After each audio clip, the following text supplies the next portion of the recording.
Bismillahirrahmanirrahim. Assalamualaikum warahmatullahi wabarakatuh. Sebenarnya selamat datang ke dalam video kami kepada yang terhormat Bapak Fahmi selaku dosen pengampu sosiolinguistik Arab. Kemudian selamat datang juga kepada teman-teman sekalian yang menyaksikan video materi yang akan kami sajikan pada video kali ini. Sebelumnya kami pada pertemuan kali ini akan menyampaikan bagian kedua yang bertemakan masyarakat bahasa. Boleh dilanjut? Terkait dengan pengenalan kelompok, kami di sini di kelompok 2 penampil terdiri dari saya sendiri Ahmad Zan Fuadi sebagai moderator, kemudian juga ada Muhammad Sakif Asmi dan juga Muhammad Albigani Alana. Terkait dengan pengantar sebagai bahasan pertama yang membuka pematerian ataupun juga materi kita pada kali ini akan disampaikan oleh Albigani yang sekaligus akan menyampaikan terkait dengan masyarakat bahasa dan tutur. Kepadanya disilakan. Oke, terima kasih kepada Hasan sebagai moderator. Saya akan langsung menjelaskan terkait pengantar dari bagian kedua ini. Bahasa sebagai alat komunikasi dan alat interaksi tidak akan lepas dari kehidupan manusia. Secara objektif, keberadaan bahasa tidak dapat dipisahkan dengan kehidupan manusia. Dan menurut Kida Laksana juga, bahasa merupakan lambang bunyi yang arbiter, yaitu mana suka, yang digunakan oleh para anggota suatu masyarakat untuk berinteraksi. Dengan kata lain, semua manusia di dunia ini membutuhkan bahasa untuk berinteraksi satu sama yang lainnya.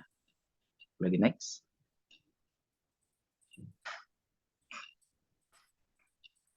Oke, untuk masyarakat bahasa sendiri adalah masyarakat yang semua anggotanya memilih bersama paling tidak satu ragam ujaran dan norma-norma pemakainya yang cocok menurut Firstman. Dan sedangkan menurut Bloomfield, masyarakat bahasa adalah sekumpulan manusia yang menggunakan sistem syarat bahasa yang sama. Pada intinya, masyarakat bahasa itu terbentuk karena adanya saling pengertian atau mutual intelligibility, terutama karena adanya kebersamaan dalam kode-kode linguistik secara terperinci dalam aspek-aspeknya, yaitu sistem bunyi, sintaksis, dan juga semantik. Boleh di next. Kemudian ada bahasa dan tutur. Ferdinand de Saussure pada tahun 1916 membedakan antara yang disebut langage, langue, dan parole. Dalam bahasa Prancis, langage digunakan untuk menyebut bahasa sebagai sistem lambang bunyi yang digunakan manusia untuk berkomunikasi dan berinteraksi secara verbal di antara sesama. Kemudian istilah kedua, ada langue dimaksudkan sebagai sebuah sistem lambang bunyi yang digunakan oleh kelompok anggota masyarakat tertentu untuk berkomunikasi dan berinteraksi sesamanya. Kemudian yang terakhir ada parole, yang merupakan pelaksanaan dari langue dalam bentuk ujaran atau tuturan dilakukan oleh para anggota masyarakat dalam berinteraksi atau berkomunikasi sesamanya. Sekian dari saya kembalikan kepada moderator. Baik, terima kasih kepada Albi. Untuk materi yang selanjutnya kita akan menyimak terkait beragam bahasa dan juga verbal repertoire dalam komunikasi. Untuk materi ini akan disampaikan oleh Sakif, kepadanya disilakan. Oke, baik, terima kasih kepada Hasan. Di sini aku akan ngejelasin mengenai ragam bahasa. Yang pertama ada style. Style sendiri atau stilistik sebagai cabang linguistik yang menjadi gaya atau cara berbahasa seorang dalam performanya baik lisan maupun tulisan. Kemudian style ini akan selalu berpindah-pindah, selalu meloncat-loncat dari satu style ke style yang lain. Kemudian dalam pengamatan kita tidak ada penutur yang hanya memiliki satu style aja. Jadi pasti berganti ke style lain, itu disebut yang dinamakan switching code atau alih kode. Yang mana bisa terjadi antara style dialek atau bahasa seperti pada para penutur bilingual ataupun multilingual. Bisa next slide. Yang kedua ada slang. Menurut Cher dan Agustina, slang atau prokem itu adalah variasi sosial yang bersifat khusus atau rahasia, yang mana artinya yaitu digunakan oleh kalangan tertentu aja nih slang ini gitu. Kemudian sementara menurut Al-Wasilah bahwa slang ini merupakan masuk suatu bentuk bahasa yang pemakaiannya umum, namun dengan adaptasi populer serta pengulasan makna yang ada, dan menyusun kata-kata baru tentang merhatikan standar dan tidak memperhatikan standar sekolah stik ataupun kaidah-kaidah linguistik. Kemudian karena ini bersifat umum, salah satu contohnya yaitu seperti contoh kata bentar menjadi BNTR. Seperti itu. Mungkin bisa lanjut.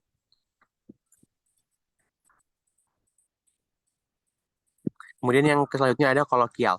Kolokial ini merupakan variasi bahasa sosial yang digunakan dalam percakapan sehari-hari. Kata kolokial berasal dari kata colloquium yang artinya percakapan atau konvensi. Jadi kolokial berarti bahasa percakapan bukan bahasa tulis. Uh, Namun juga tidak tepat kalau bahasa ini disebut sebagai bahasa kampungan atau bahasa kelas golongan bawah. Kolokial ini menyentuh ukuran slang. Sekarang lazim nih kolokial ini pada pemakaian informal, baik dalam ujaran tulis maupun uh, baik dalam ujaran tulis. Ini hanya ujaran tulis aja. Contohnya seperti kata kalimat dok itu untuk panggilan dokter, kemudian prof untuk profesi, prof untuk profesor, dan let untuk letnan, dan kalimat tidak ada yang berarti tidak ada. Bisa lanjut?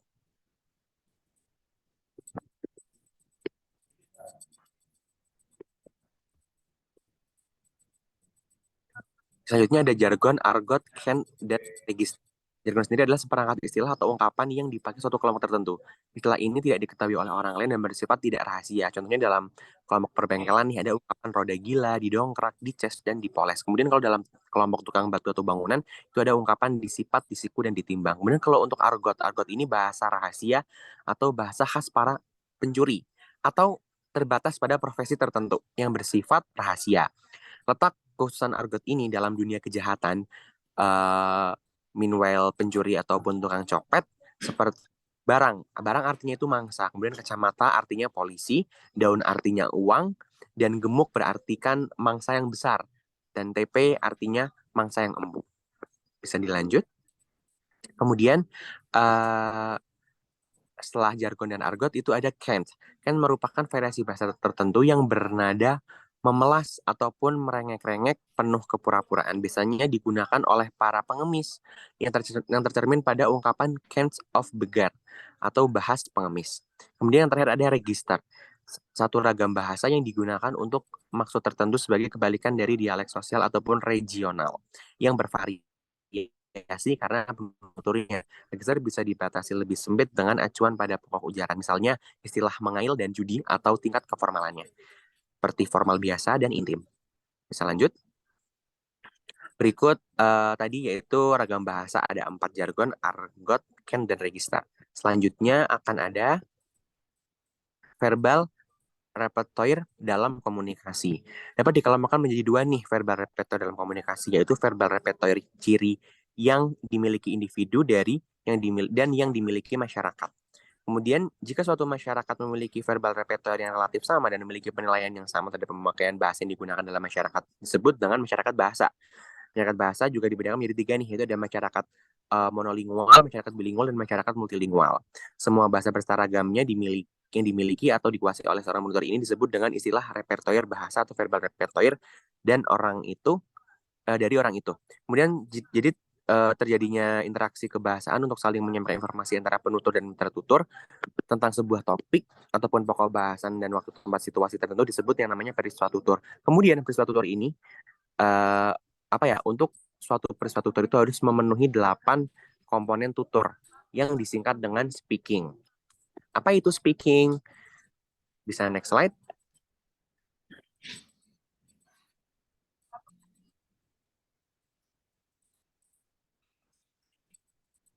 Jadi speaking ini yang pertama ada setting and scene.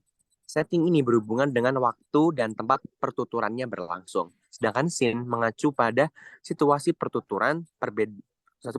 Kemudian perbedaan setting dan scene ini dapat mengakibatkan variasi bahasa. Contohnya nih, perbedaan percakapan di lapangan sepak bola yang sangat ramai dengan vibes ramai, vibes orang-orang sepak bola itu akan berbeda dengan percakapan di perpustakaan yang hening, yang sunyi dan tenang. Kemudian yang kedua, speaking, P-nya ada partisipan, yaitu peserta tutur, yaitu mitra tutur dengan status sosialnya. Contohnya nih, seorang jaksa dalam persidangan akan berbeda ragam bahasa yang digunakan dengan yang digunakan di rumah. Ketika anaknya di rumah. Jadi ketika dia menjadi jaksa, ragam bahasanya akan berbeda dengan saat dia menjadi ayah di rumahnya. Kemudian yang ketiga, speaking, E-nya ada ends, mengacu pada maksud dan tujuan tuturan. Misalnya dalam ruang seminar, penyaji akan berusaha menjelaskan maksud yang dibuatnya, sementara pendengar atau peserta sebagai mitra tutur berusaha mempertanyakan makalah yang disajikan. Kemudian selanjutnya nih, next slide. Dari speaking ini ada A. Apa itu A? Maaf, Hasan bisa slide sebelumnya?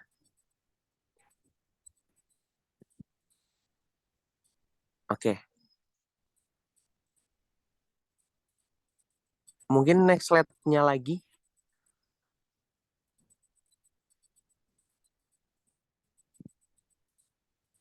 Apakah next slide-nya lagi ada? Wow.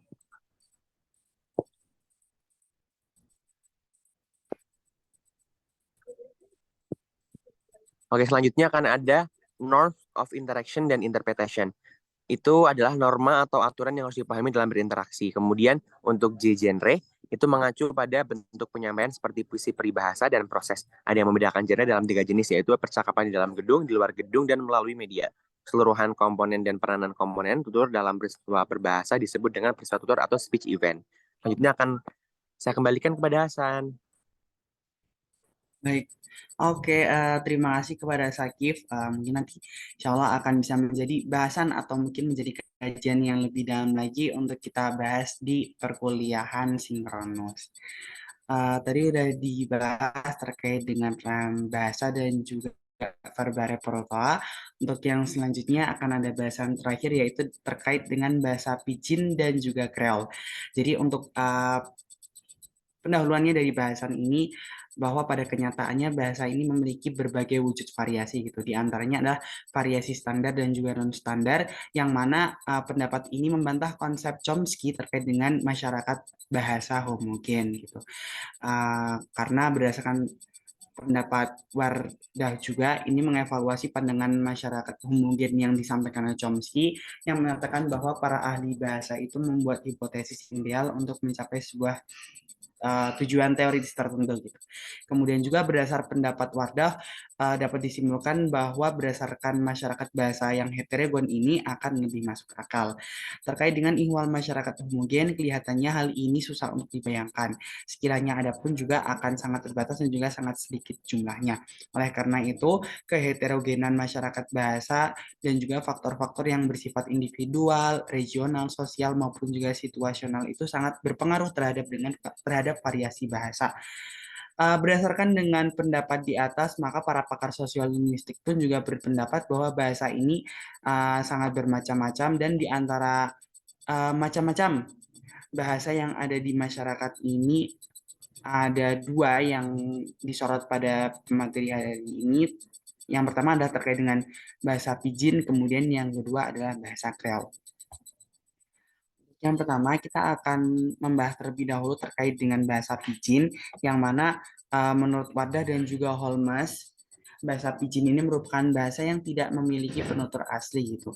Kemudian juga bahasa Pidgin ini dianggap sebagai sebuah variasi yang mengurangi bahasa normal dengan penyederhanaan tata bahasa dan juga kosakata serta percampuran serta pencampuran kosakata dari bahasa lokal tersebut. Oleh karena itu, piknisasi atau proses Pidgin ini meliputi penyederhanaan bahasa seperti pengurangan sistem morfologi dan juga struktur lainnya. Dari para ahli ini kita bisa mendapatkan simpulan definisi ya terkait Pidgin gitu, bahwa yang pertama Pidgin merupakan variasi bahasa yang tidak memiliki penutur asli, kemudian yang kedua Pidgin adalah variasi bahasa yang bercirikan penyederhanaan dan lazimnya aspek yang mengalami penyederhanaan adalah tata bahasa dan juga kosakata. Kemudian terkait dengan bahasanya nih, ternyata bahasa Pidgin ini poros utamanya diambil 3 aspek, yaitu yang pertama ada aspek linguistik, aspek sosial, dan juga aspek historis. Untuk yang aspek linguistik ini terkait dengan bahasa Pidgin dapat dilihat dari 2 sudut pandang, yaitu yang pertama sebagai bahasa kedua dan juga sebagai bahasa penyumbang. Kenapa bahasa Pidgin menjadi bahasa kedua adalah karena bagi seorang penutur yang melakukan penggunaan kosakata secara ketat dan juga memiliki kecenderungan untuk menguraikan sesuatu dan mempunyai metaforis yang sangat luas. Kemudian alasan kenapa bahasa Pidgin bisa menjadi bahasa penyumbang adalah karena memiliki perbendaharaan fonem yang telah dipermudah dan diubah sistem fleksinya. Untuk yang selanjutnya, kita melihat dari struktur linguistiknya, maka bahasa Pidgin dapat dilihat dengan dua ciri. Yang pertama adalah terkait dengan penyederhanaan struktur, yang mana tidak terdapat afiks sebagai penanda gender, sehingga bahasa Pidgin ini berbeda dari bahasa Spanyol dan juga bahasa Italia yang menggunakan afiks sebagai penanda gender. Kemudian yang kedua ada jumlah kosakata yang terbatas, dan ada pengerucutan lagi karena Pidgin ini hanya digunakan untuk perdagangan, maka jumlah kosakatanya hanya berjumlah ratusan aja, tidak melebihi dari angka tersebut. Kemudian juga dalam kosakata Pidgin ini, satu kata bisa mengandung beberapa arti, seperti contohnya kata pas dalam bahasa Tokpisin yang dapat berarti a pass, a letter, a permit, a head, pass firmly, to be dance, dan lain-lainnya. Adapun untuk yang selanjutnya ditinjau dari aspek yang ketiga, yaitu aspek historis, maka bahasa Pidgin ini memiliki beberapa fungsi, diantaranya adalah untuk perdagangan ataupun juga untuk aspek administrasi. Di samping itu juga bahasa Pidgin digunakan secara eksklusif untuk fungsi bahasa referensial daripada fungsi afektif. Oleh karena itu, bahasa Pidgin dituturkan untuk fungsi atau tujuan khusus seperti membeli dan menjual biji padi atau hewan langka, daripada dituturkan untuk menandakan perbedaan sosial atau ekspresi kesantunan. Kemudian untuk yang kedua, setelah kita tahu atau membahas terkait dengan bahasa Pidgin, untuk yang kedua kita akan membahas terkait bahasa Kreol. Terlebih dahulu kita harus mengetahui ya definisi terkait dengan Kreol sendiri. Kreol adalah bahasa Pidgin yang mempunyai penutur asli, kemudian juga diibaratkan sebagai bahasa normal yang memiliki penutur asli. Untuk definisi lainnya adalah bahasa yang terbentuk jika suatu sistem komunikasi yang pada awalnya merupakan bahasa Pidgin atau bahasa yang tidak memiliki penutur asli, kemudian menjadi bahasa ibu suatu masyarakat gitu, sehingga tumbuh dan memiliki penutur aslinya. Bahasa Kreol merupakan bahasa yang kemudian dipelajari oleh anak-anak dari suatu masyarakat, kemudian menjadi bahasa pertama dan digunakan pada domain yang luas. Kemudian untuk contohnya di sini ada bahasa Tokpisin yang awalnya merupakan bahasa Pidgin ya, dan kemudian berkembang menjadi bahasa Kreol. Nah, untuk selanjutnya di sini ada beberapa hal yang dirasakan gitu oleh penutur Kreol, bahwa ketika mereka menuturkan bahasa Kreol ini, mereka merasa ada yang kurang dan tidak seperti bahasa normal pada umumnya yang sudah terdaftar. Kemudian untuk yang selanjutnya terkait dengan perbedaan dari bahasa Kreol dan juga bahasa Pidgin yang dibahas di awal tadi adalah terkait dengan fungsi, struktur, ekspresi perilaku, dan juga kaitan terhadap bahasa Kreol. Menurut Holmes, Kreol adalah Pidgin yang strukturnya diperluas, kosakatanya mengekspresikan sejumlah arti, dan berfungsi sebagai pemerolehan bahasa pertama. Selaras juga dengan pendapat Holmes di atas, Wardoh juga berpendapat bahwa kreolisasi meliputi perluasan sistem morfologi dan sintaksis, keteraturan fonologi, pertambahan fungsi-fungsi bahasa yang digunakan, dan perkembangan rasional serta sistem yang stabil bagi suatu kosakata tertentu. Baik, mungkin terkait dengan materi masyarakat berbahasa pada tampilan yang telah kami sajikan sudah cukup. Semoga Pak Fahmi dan juga teman-teman yang lainnya bisa memahami dan juga bisa mengambil manfaat dari video ini. Maaf apabila ada kekurangan, kami ucapkan terima kasih. Wassalamualaikum warahmatullahi wabarakatuh.